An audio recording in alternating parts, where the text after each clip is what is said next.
I think my most immediate goal is to try to be on the White House card. I'm giving Dana his space. You know, Dana has changed my life. The way things went down, I was wrong. I wish that I could see him face to face and just apologize to him. And when he's feeling me, I think I'm one of his favorite fighters. When he's not feeling me, I'm probably the reason why he has a bald head. Jon Jones has reportedly reached out to Dana White, asking for a chance to compete on the upcoming UFC event at the White House.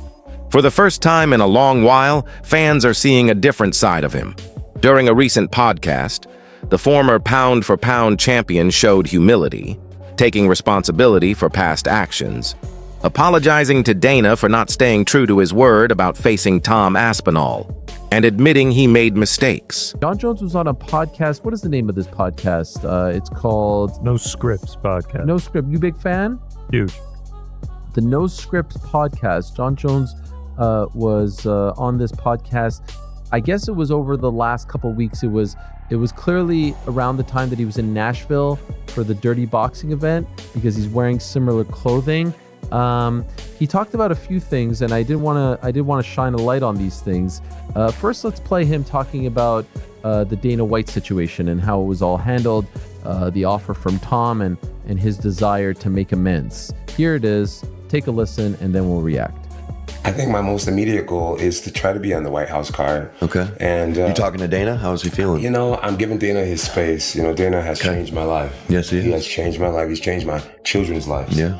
And I'm forever grateful to him. And we had a verbal agreement that didn't go over well. Can we pause right there? Pause right there. A verbal agreement. Remember, there was some reporting by a handsome fellow, I forget his name escapes me, who said on multiple occasions that Jon Jones gave his word to the UFC when they got him the $30 million that he was asking for, and then a couple of days later he reneged. Actually, Chael's version of the story is actually quite accurate. He was feeling himself at the time. He was getting some nice little reality show offers, and he's like, you know what? I don't need this money. I'm getting, a pretty penny to do this stuff. So here he is. Dana confirmed it, if you recall, back in June when they officially moved on. And now here's Jon confirming it. And as I've said multiple times, never came out and refuted it, regardless of what his fans or people may say about me being a quote-unquote Jon Jones hater, which is not the truth. I'm just telling you exactly what happened. Jones expressed regret over how everything unfolded,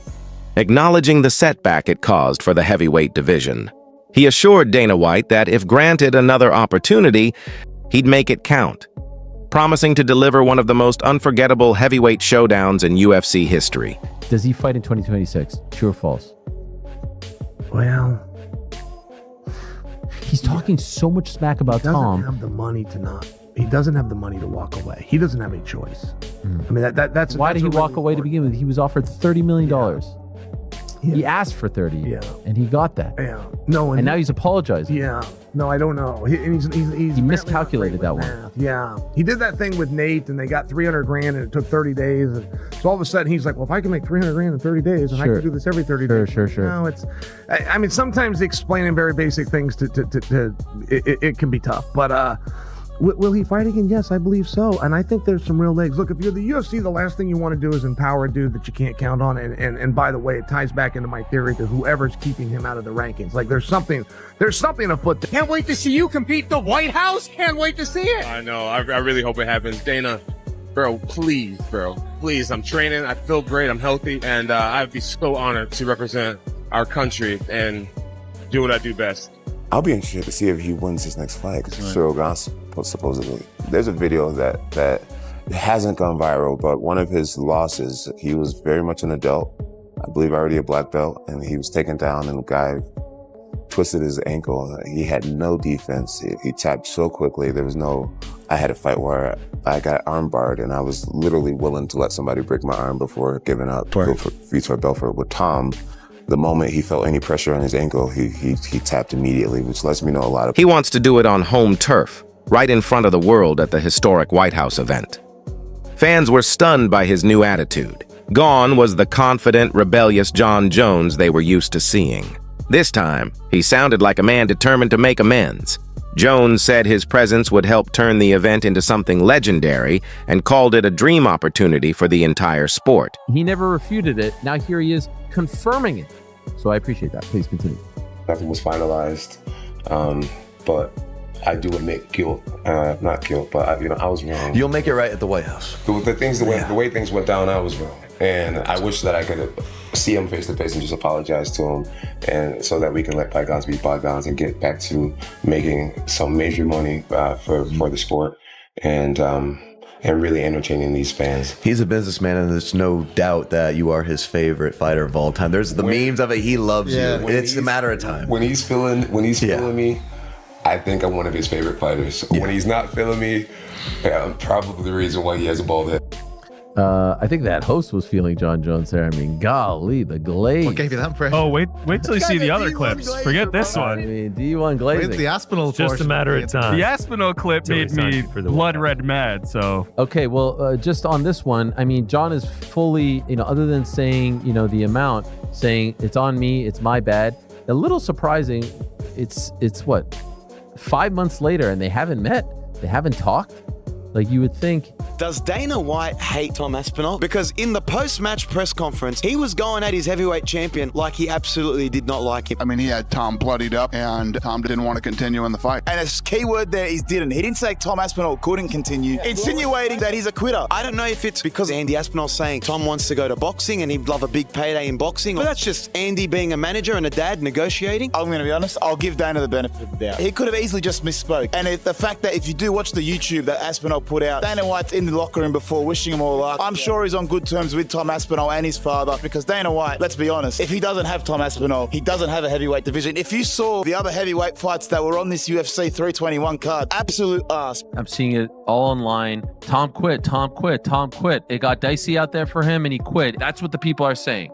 Complete hogwash, complete nonsense. If you just watch it, you will see that those were two nasty, deep eye pokes. You could say that he lost that first round. I think he lost that first round. I think we all agree that he lost that first round. Absolutely. Yeah, you could. I mean, that is fair game. But to suggest that he quit, that he wanted a way out, that he looked for a way out because the going got tough is just something that I'm not going to subscribe to. You know Jon Jones is going to weigh in. This is the guy. For the record, Jon Jones was offered for the millionth time $30 million to fight this man, and he didn't. You can't claim after the fact, this is the guy, but you know he's going to spike the football. And there's a cruel irony involved in the fact that Tom doesn't fight Jon Jones, but still gets eye poked. But this is tough for him. This is the first time in his career where he's not going to be beloved by people, because people are going to accuse him of being a quitter, because they're going to say that the going got tough and he asked for a way out.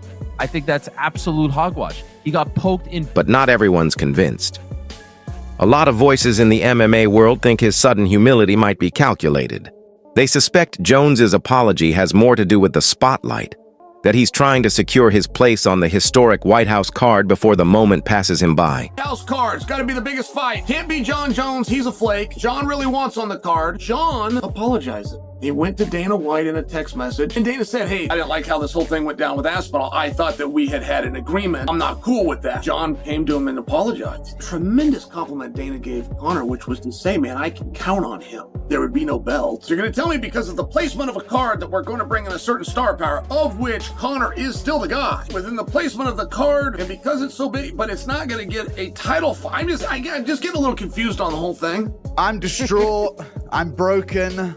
I don't know how to feel about this. Basically, Cyril Gane went bowling and used Tom Aspinall's face as a bowling ball. All he was missing was a thumb in the mouth. I swear. Yeah. He had two fingers up top in each eye. My biggest fear happened. Tom Aspinall, he had to win this fight. And the first thing I saw when I woke up was my beautiful wife. But besides that, I looked at Jon Jones' Instagram and I saw he changed his avatar to a duck with the eye patch. Cyril Gane was looking good.